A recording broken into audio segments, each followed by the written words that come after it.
আপনি যদি white studio অ্যাপ্লিকেশনটি বারবার ওপেন করেন তাহলে আপনার চ্যানেলের রিচ কমে যাবে এবং চ্যানেল ডিলিটও হয়ে যেতে পারে। এই সকল বিষয়ে অনেক ইউটিউবার আপনাদের ভিডিও বানিয়ে দেখিয়েছে, সেটা হিন্দিতে হোক বা বাংলাতে। এখন ব্যাপার হলো কি, এই বিষয়ে বহুত লোক আলোচনা করছে। তাহলে কি এই অ্যাপ্লিকেশনটি আমাদের ব্যবহার করা উচিত নাকি ব্যবহার করা উচিত না? এবং ওই যে ওয়াইটি স্টুডিও অ্যাপ্লিকেশন যেটি আছে সেটিকে আমরা বারবার ব্যবহার করতে পারি নাকি পারি না?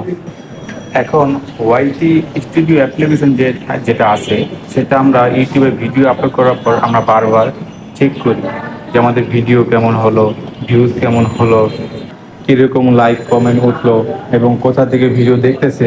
আমরা কিন্তু এগুলো দেখার জন্য বারবার ওয়াইটি স্টুডিও অ্যাপ্লিকেশনটা ওপেন করে থাকি। আমরা যারা ইউটিউবার আছি তারা কিন্তু প্রত্যেকেই ভিডিও আপলোড করার পর ওয়াইটি স্টুডিও গিয়ে বারবার চেক করি।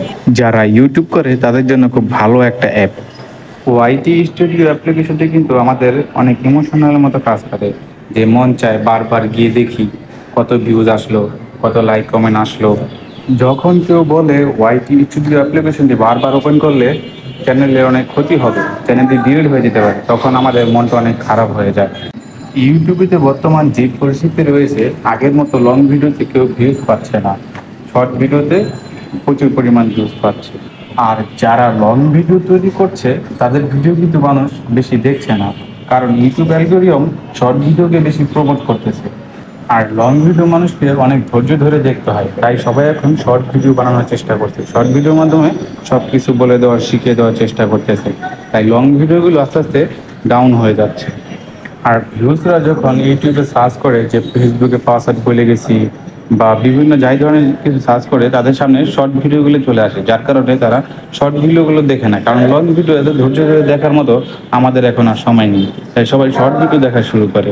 এখন এই জন্যই লং ভিডিও যারা তৈরি করে তারা এখন কি করবে, তারা তার লং ভিডিও তৈরি করতে পারছে না, কারণ কেউ দেখছে না, তাই তারা অসাধু যারা ক্রিয়েটর আছে তারা ছোট ছোট ভিডিও তৈরি করছে এবং থাম্বনেলে উল্টো পাল্টা কিছু লিখছে, যাতে মানুষ আকর্ষণ হয়ে সেই ভিডিওটাকে ক্লিক করে দেখে।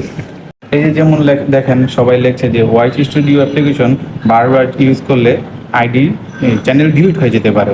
তাই সকল মানুষ সেটাকে দেখার জন্য, যে কেন ডিলিট হয়ে যাবে সেটা দেখার জন্য ভিডিওটি ওপেন করছে, যার কারণে শর্ট ভিডিওগুলো রিচ বেড়ে যাচ্ছে।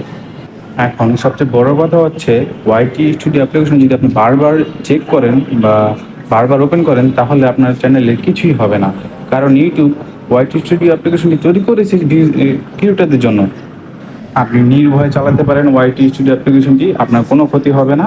এখন যারা ভুলভাল ভিডিও তৈরি করছে তাদেরকে থেকে এড়িয়ে চলুন, তাদের ভিডিও থেকে দেখা থেকে দূরে থাকুন। আপনার কন্টেন্ট যদি ভালো হয়, শর্ট হোক বা লং হোক, আপনার ভিউজ বাড়বেই। যাদের কন্টেন্টের দম থাকছে, যাদের কন্টেন্ট ভালো হচ্ছে, তাদের কন্টেন্ট কিন্তু ঠিকই ভাইরাল হচ্ছে।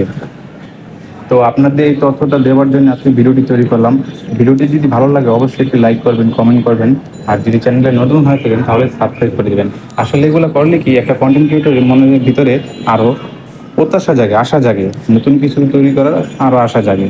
তো দেখা হচ্ছে পরের ভিডিওতে। সবাই ভালো থাকুন, সুস্থ থাকুন। আল্লাহ হাফেজ।